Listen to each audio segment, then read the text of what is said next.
I'm at the library. Let's see if this is going to work this time. This is after they wouldn't let it work. Preparing, I don't know why it wasn't working before. How much you want to bet? It's going to click off. Let's see.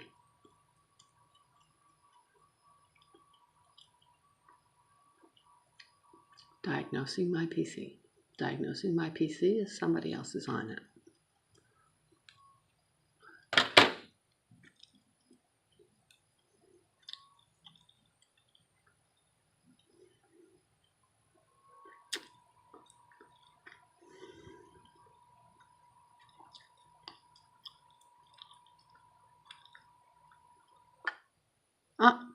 There we go. There was nothing wrong with it. I mean, yes, there was something wrong with it before. Let's try it again.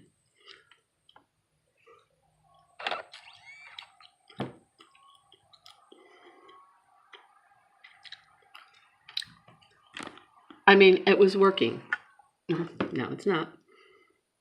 It was working again last night. Now it's not. Here we go. Okay. 1, 2, 3, 4, 5.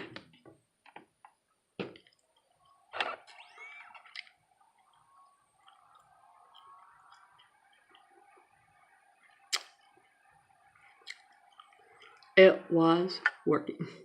It was. Yeah. They turn it on, they turn it off. It doesn't matter. And they stole the last one. And they stole one on October the 31st. Here we go.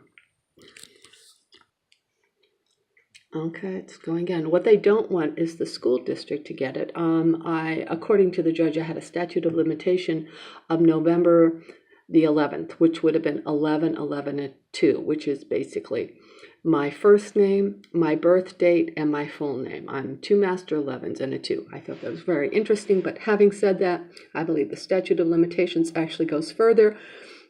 And because of the information that I have, it clearly shows that Barack Obama is behind, and the British are behind much of this problem. That's right, it's not the Americans. Now, these people seem to think that if I reach out to the clergy are going to do something about it. I have reached out to the clergy, and there is nothing more corrupt than the clergy, because they have lied about the very foundation of what humanity is. They will tell you that Haddam is a male. Haddam was not a male. Haddam was a male-female combination. They lied about the fall. They have not been honest about the Garden of Eden. They have not been honest about Abraham. Abraham lost the deal. They have not been honest about so much. It's not funny. I have reached out to the clergy on so many occasions. As well, I reached out on the clergy in order to mediate between my family. So I'm going to make this very clear. I made it clear online that the teachers are the occupation that are most readily available to do this. The British, Barack Obama, he has his clone, Meghan Markle. She has put the Commonwealth on her veil. The British want the United States, Canada, South America. That's why the royal family is now learning Spanish. If they were really interested in the Commonwealth, then Harry would have married somebody from India or Africa, and he would be learning Hindi. But that's not what they've done. Meghan Markle has the same birthday as Barack Obama. I have been fighting to get online because of the protected status of African Americans. I cannot get anything done on race. And Barack Obama, G4S, and the British have been using my material and shutting me down nonstop for 7 years with the refusal to actually investigate my case. At this point, because Sessions a few days ago opened it up so that the consent orders can no longer go out there, where just these lawyers and in some cases renegade judges can help put up consent, which blocks investigations and other things. This is exactly what Barack Obama put in. So Sessions saw what was happening. The bottom line is, folks, Barack Obama is basically responsible for the Tree of Life going down in Philadelphia, as well as the other mass shooting, and I can explain to you how it happened. So let's take a look and see what's going on here again. Let's try it one more time. This was working last night. They sent me some email. I told them I have no confidence whatsoever in the clergy. I have my confidence in the teachers, and I have that online. Thank you. Let's take a look again.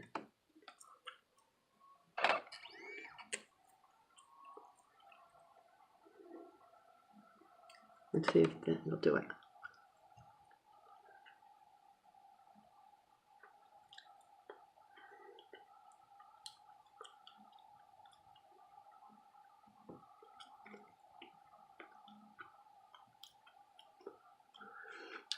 On the 31st, they broke into my car. They took my computer. They took my all my purse. They took all my files. Yes, of course it would happen on the 31st, the day of demons. Let's see, this will turn off again.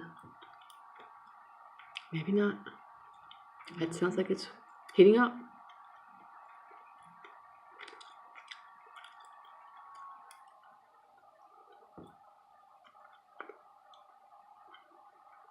Let's just keep playing.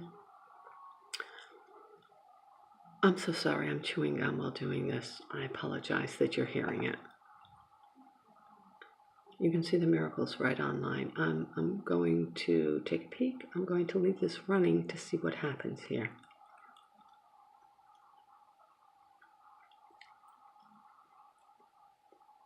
They know I'm going to go out and then add what I have from the computer out there so that you can see. Oh, here's the other thing. I put in to have my online account for the 15th District Court, the Circuit Court for Florida in Palm Beach County. And I did the,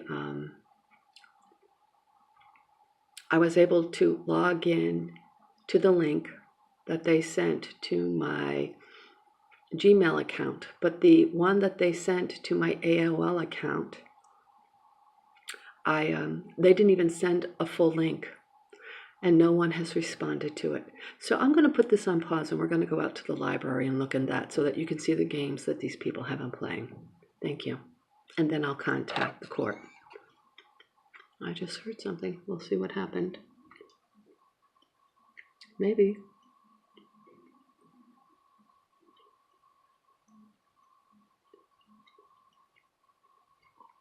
Actually, what we're going to do is we're going to go out there and see the other. I promise I'll come back in here. I really do promise that I will come back in here.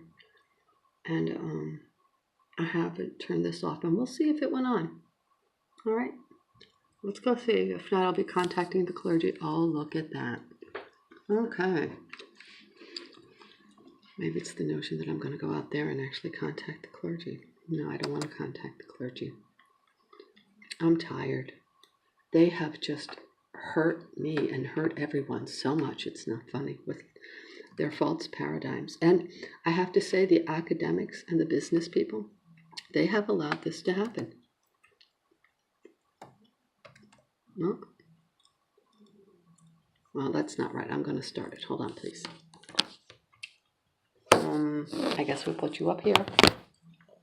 Remember, folks, I'm homeless, so I can't do this.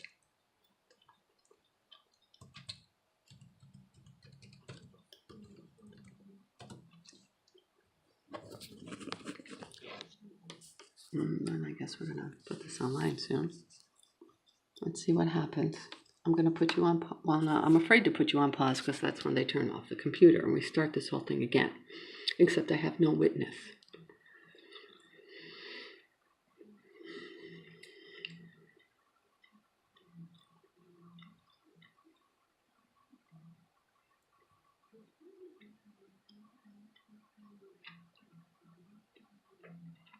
Something came up on my screen that said video will do something. I'm not turning it off.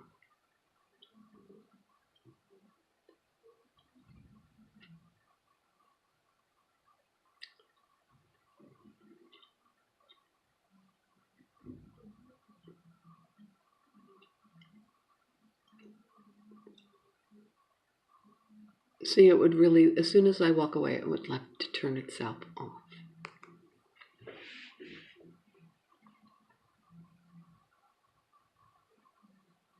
Okay, I will give you 30 more seconds for the people that have taken my things, shut it down. They actually shut this computer down. There we go.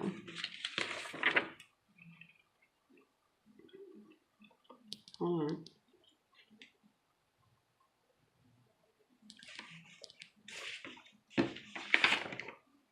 Oh, here are the tech services. On this day, for $49, this would not work at all. They just made it a white screen, everything. I took a photocopy, I took videos of this. When I went into when I went into Office Depot, the guy said, your computer is basically dead. When he went into, when he went in to check if he could get into my files, he found that he could, but the screen would not come up. So I ended up going up and getting a whole new computer. And because I was going to put this case into the school district, they definitely don't want the school district to get this information. They have not wanted them to get this information forever. Here we go. Let's go in here and see if we can get this in here so that you can see. Oops, no, I don't want to do that.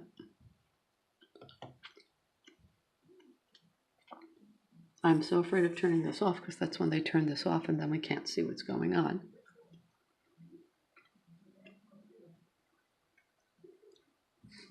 There we go. The program may respond again if I wait.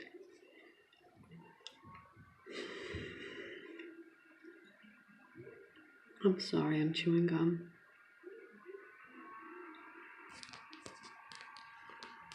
Here we go. That's what time it is. 12:46. Then I have to call the clerk. Oh, gee.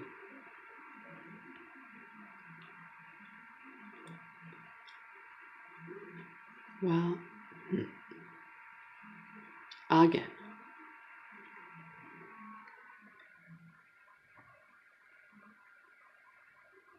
That was interesting, right? That was their hello.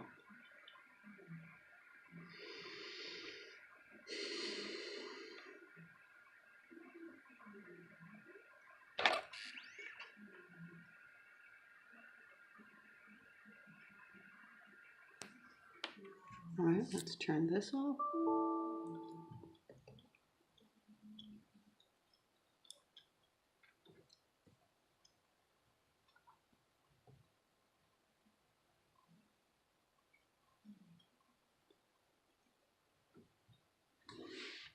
We're trying.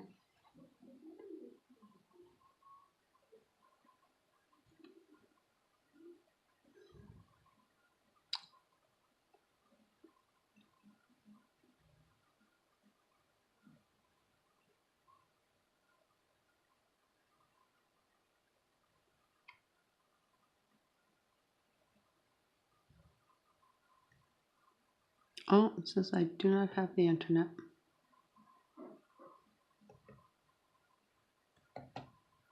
Well, guess what? Maybe I do.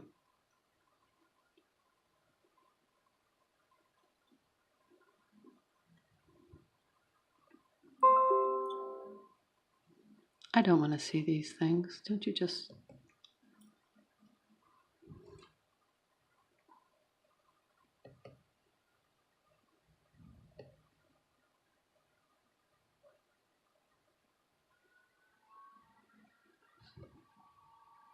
Oh, that's true.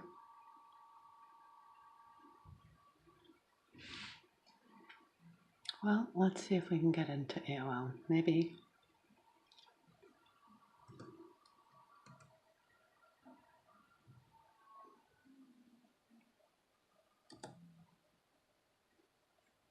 Okay, I can do this. Well, maybe I can't.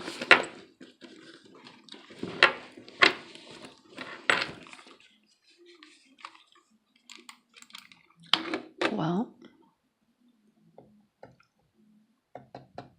close.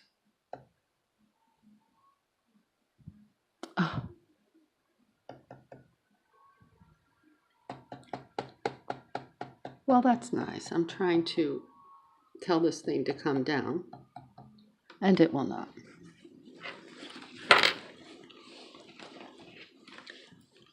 Let's see if this one will work. Hopefully. Nope, it won't take anything. Oh, here we go.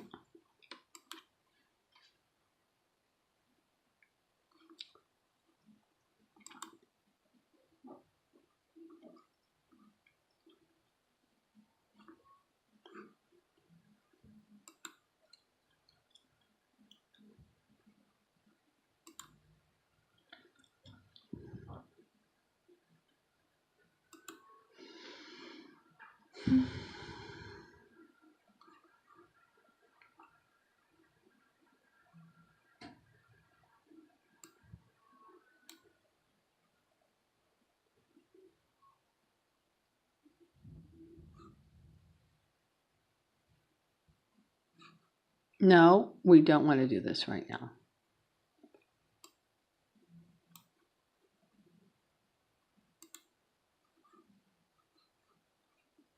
I don't want to pay for this anymore. It doesn't help, and they just keep sending me more garbage.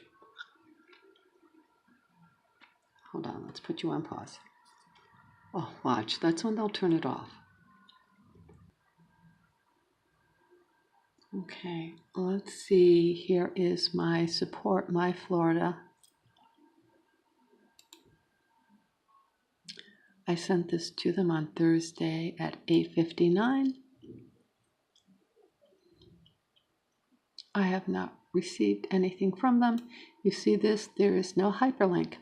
And if you copy and paste this, and I'm going to go into the original one, so let's put it on pause. I can't get into that account already. And I did. That's how, and then I copied and I pasted it into this. So that's exactly what I did. And so we want to go into the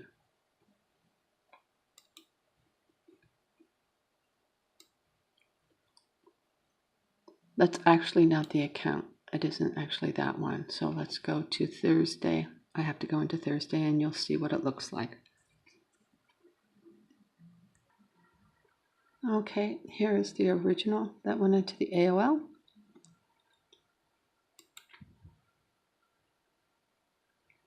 Okay, you notice I don't have a, so I have to finish filling things out. Let's go up here. I received this on Wednesday. All right, that's when I received it. I waited for this. Here's the link. You see that? There's no hyperlink. That's right. There is no hyperlink on that. Okay.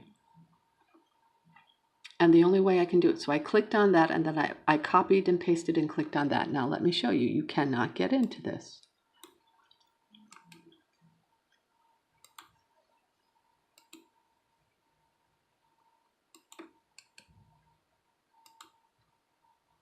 There it is. All right.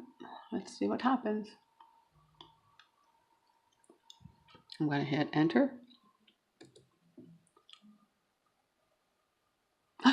It just worked. Oh.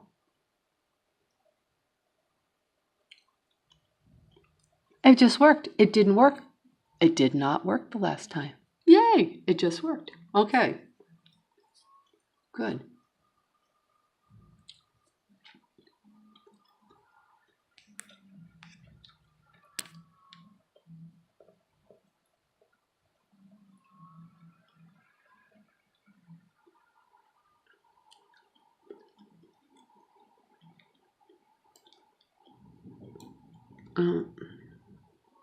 Wait a minute. Wait a minute. That's what I got. Oh, here we go. Activation ID could not be verified. Please review instructions in activation email. Let's go back and take a peek. To To activate your account, click on the link below. You will need to enter the answer to the security question. Oh, see, so that's what I did. I clicked on that. We saw that come up, but I can't activate it. Right, let's try it again. So I'm going to click on this again.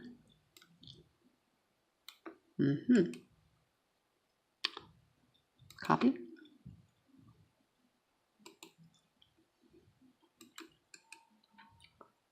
Paste. Oh, no, wait a minute. That's wrong. Oh, I have to put it up here. Excuse me. Paste. Now I'll just hit enter. Right, because I could not be verified. Please view. Alrighty then. Okay. So let's close out of that. Let's go back in and make sure you understand this is that it was sent.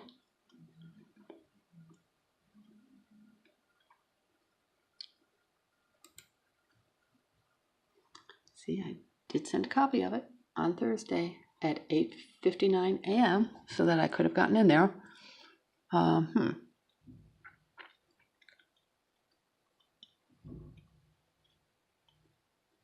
Let's see what else there is. Oh, I know. I wanted to show you. I'm supposed to have 2 email addresses. Remember, these other people were constantly hold me up and hack into me. Here we go. So here's the registration. And it did work.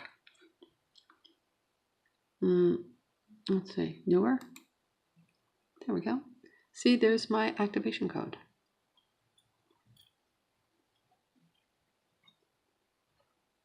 And I was able to click on it.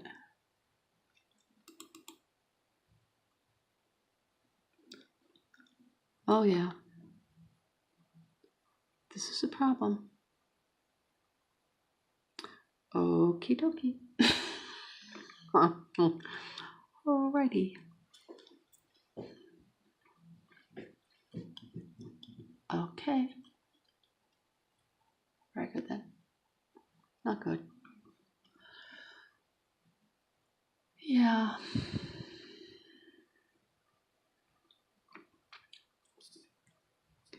My monitor started sending me these things called quotes. And so let's see, this came in on November the 7th. And they realized that I have a really big problem with my family. Large crowds were traveling with Jesus. Now, I want to show you what they sent me. Anyone, because they sent me a false claim as well. Anyone who comes to me and does not hate their father, mother, and children. So I put everyone else. If my parents weren't following what God needed me to do, I just couldn't do it. Meaning they wanted me to commit fraud. They wanted me to be quiet. And so one must pick up one's cross. Okay. You have to be honest. I mean, that's really all he's asking you to do is be honest. And to be honest about what is written, to be honest about the word, to be honest, don't commit libel. So let's go in and see the next one that shows up, because you're going to see where they're testing me here. They want me to,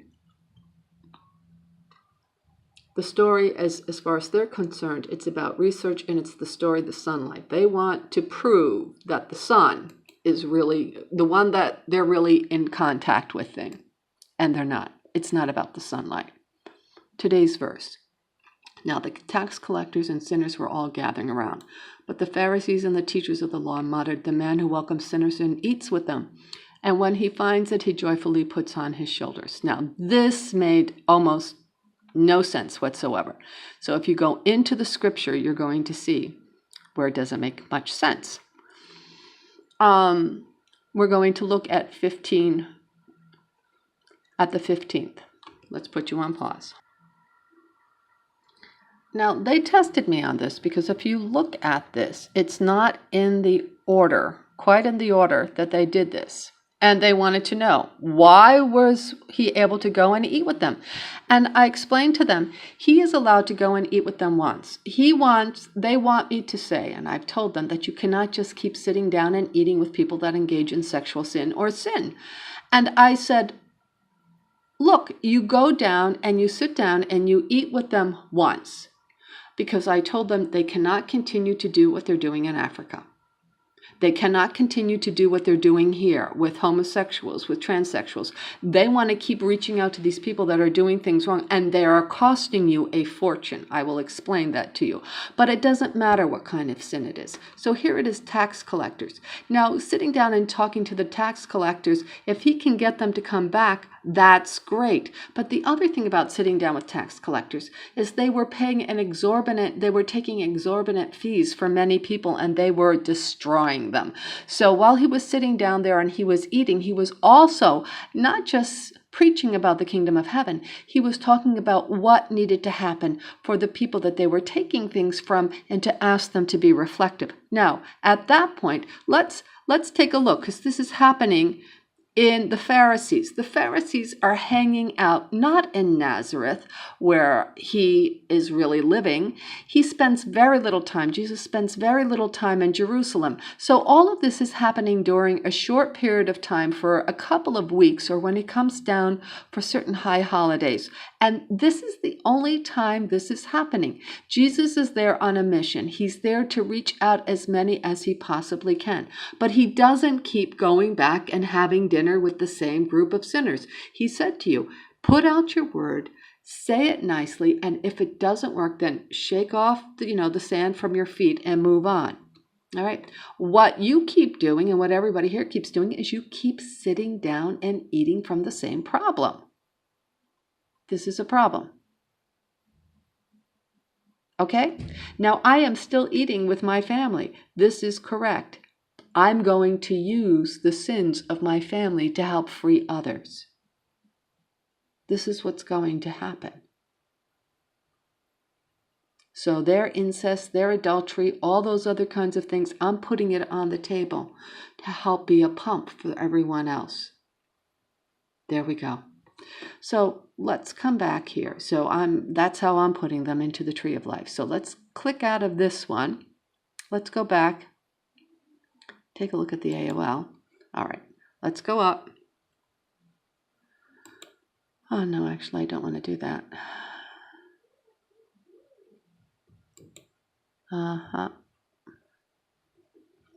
So I think that's where we were. Again, I did that. Okay, so let's go up to the 8th, because it gets really kind of interesting here.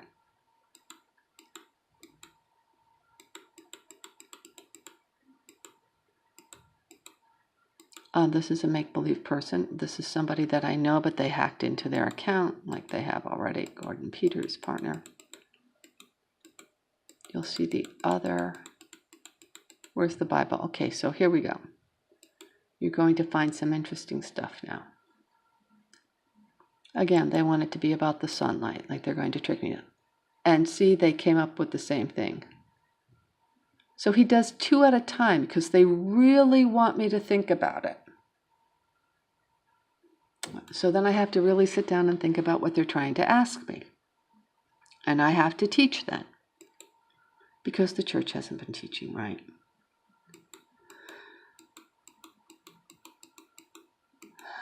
Here we go. This is an important one coming up. Saturday, November the 10th. Again. I tell you, use worldly wealth to gain friends for yourselves, so that when it's gone, you will be welcomed into eternal dwellings. Whoever can be trusted with very little can also be trusted with much. Whoever is dishonest with very little will also be dishonest with much.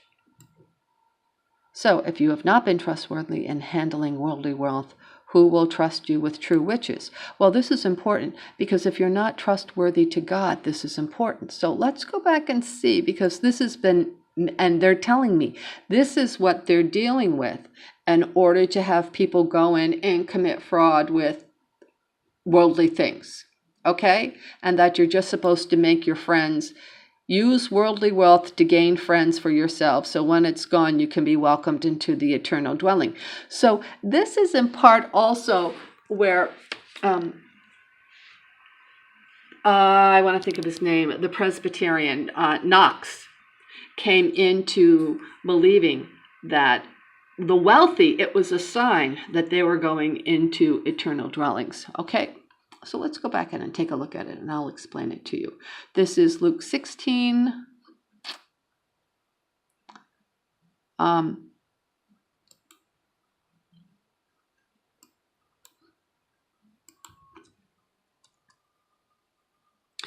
This is taken out of context. And let's take a look at where it actually ends with that. The parable of the dishonest manager. Now, they have changed a lot of things in the Bible, and this is one of the things there is. Jesus Christ did not say it like that. Let's take a look at this. He's not really dishonest. Let's get down and talk about Jesus Christ. Jesus Christ said you have to pick up your cross. Jesus Christ says you don't have to give everything to your poor, but you've got to be honest. You must be honest. You cannot be dishonest. So they have stopped here because it's inconsistent with this. No slave can serve two masters, for a slave will either hate the one and love the other, or be devoted to one and despise the other. You cannot serve God and wealth. So what they've done is, the story was actually Jesus talking to people, not about a dishonest manager. This isn't justification for being dishonesty. There was a rich man who had a manager, and charges were brought to him that this man was squandering his property. So he summoned him and said to him, "What is this I hear about you? Give me an accounting of your management." Jesus Christ did not go in and tell people that you go in and be sly or prudent with this, and that's what you do, and that's how you're going to build up your wealth. That's not what he was getting at. What he was saying is that the story is inverted in many respects. People are coming to Jesus and saying, and they want to do the right thing. I am being told that I have to go get monies for people. They're paying usury. If I go and get the full amount, they will be thrown out of what they have. There will be nothing left for them. So what he says to them, because this then makes it into accordance with the scripture, what he does say to them is, okay, this is what needs to happen. You're working for these dishonest people. How do you help heal the situation and possibly do the best you can? You go into the people that are getting usury and you say, look, how much can you afford to pay? Give me half. Give me half of what they owe you, because I know if you give me the whole thing, you'll be put into slavery. We won't get anything, and everybody's going to hate the person that's doing the business. So then people would give them the half instead of being put into slavery, instead of losing everything for the family. And then he went back to this man who had all these things, and the man commended him for being prudent when he said, the person who had to go and get